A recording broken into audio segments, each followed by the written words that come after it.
Minnesota has seen an alarming increase in sexually transmitted and injection drug-related diseases.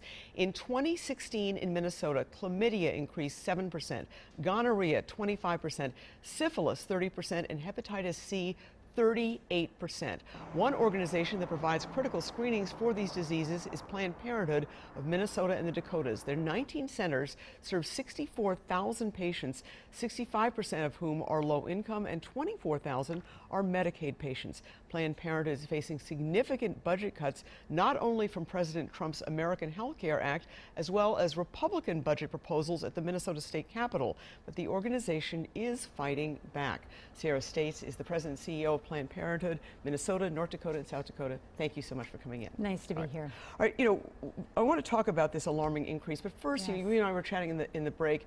You're saying that people think you are all just simply about abortions. Tell me about that. Well, it's an unfortunate fact that we are known for providing abortion. Of course we do, and we're proud of it. That's fine. It's a constitutionally protected healthcare service, and it's something women need. 1 in 3 women have them, but it's a very small percentage of what we do. Mainly what we do is provide essential women's health and testing and treatment for sexually transmitted infections, cancer screenings, birth control, so on and so forth. What percentage are the abortion services in terms of the 64,000 people you treat? Roughly 4% here in 4%, Minnesota. so right. small. Let me ask you about this alarming trend in Yes. sexually transmitted diseases. What is going on here? Well, one thing that's going on is that fewer and fewer schools offer sex ed, so young people aren't learning how to protect themselves from sexually transmitted infections, and it's really absurd that we have this problem in this day and age. Sexually transmitted infections are 100% preventable, and that's why Planned Parenthood is so important. In communities where Planned Parenthood is active and has a health center, rates of sexually transmitted infections are lower, and our ability to reach young people is much greater. All right. Let's talk about these proposed cuts, both at the federal and state level.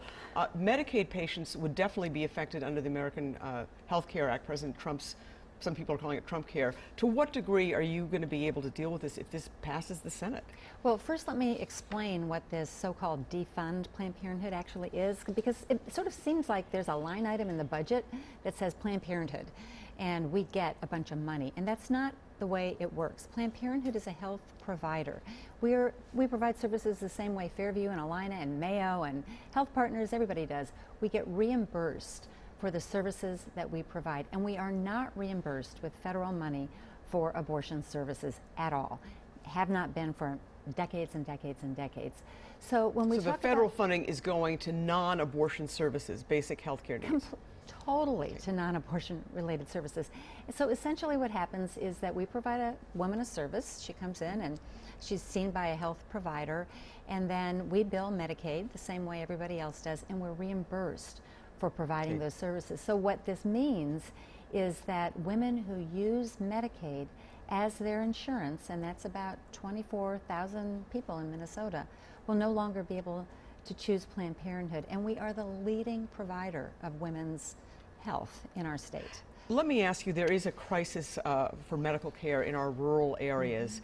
I know that you feel that you are filling that void. Can you explain that? And these are clinics that are not providing abortion services, as I understand. Correct. None of those clinics provide abortion services, and so we do provide an essential health service for women in rural Minnesota. We operate in medically underserved areas where frequently women have no other options.